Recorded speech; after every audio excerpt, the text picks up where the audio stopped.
Bonjour, je suis Guillaume Hameux, je suis directeur associé au sein de l'agence Décuple Ingénierie Marketing Créative.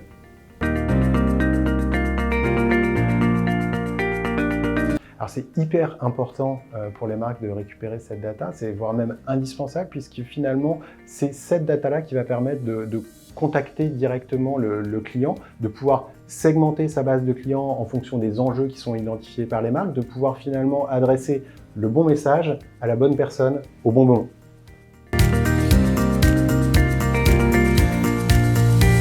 Alors cette first party data, elle est intéressante, voire indispensable pour les marques, puisque c'est cette data-là qui va permettre aux marques de communiquer directement vis-à-vis de leurs clients. D'une part, pour relayer de l'engagement, pour relayer du contenu, mais aussi pour relayer de la promotion qui sera valable en point de vente. Ensuite, on est dans un contexte économique où l'ensemble de la distribution française se modifie énormément. Vous avez des acteurs historiques comme la grande distri, qui a toujours existé sur le marché, des acteurs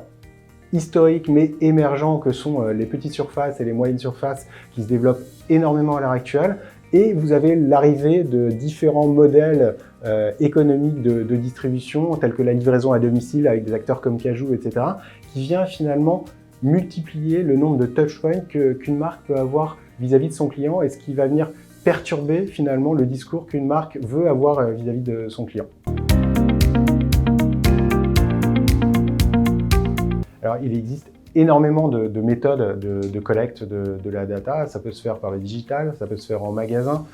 par exemple par des systèmes de gamification, par des systèmes d'installation de bots conversationnels, etc. Quoi qu'il en soit, l'objectif à terme, c'est que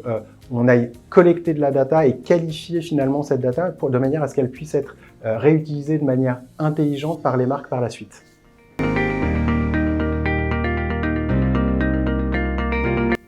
Alors, premier exemple, c'est une campagne qu'on a opérée pour Brossard. Vous savez que quand vous achetez un paquet de Brossard, vous pouvez collecter des magnets et finalement, on s'est aperçu qu'il y avait énormément de collectionneurs de magnets, mais qui n'arrivaient pas forcément à avoir des collections complètes. Donc en fait, on a mis en place une plateforme qui est extrêmement affinitaire d'échange de magnets entre les différents collectionneurs,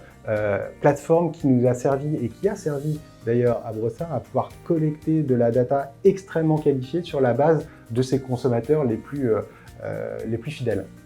Un deuxième exemple pourrait être une campagne qu'on opère pour Yop, qu'on appelle Change the Game, qui consiste en une opération trade marketing et digital qui vise à créer d'une part de l'engagement en point de vente auprès des millennials, qui était ensuite relayé sur un certain nombre de réseaux sociaux, le tout étant chapeauté par une plateforme digitale qui a permis de collecter de la data et de qualifier la data de manière à ce qu'elle puisse être réutilisée ensuite par Yop.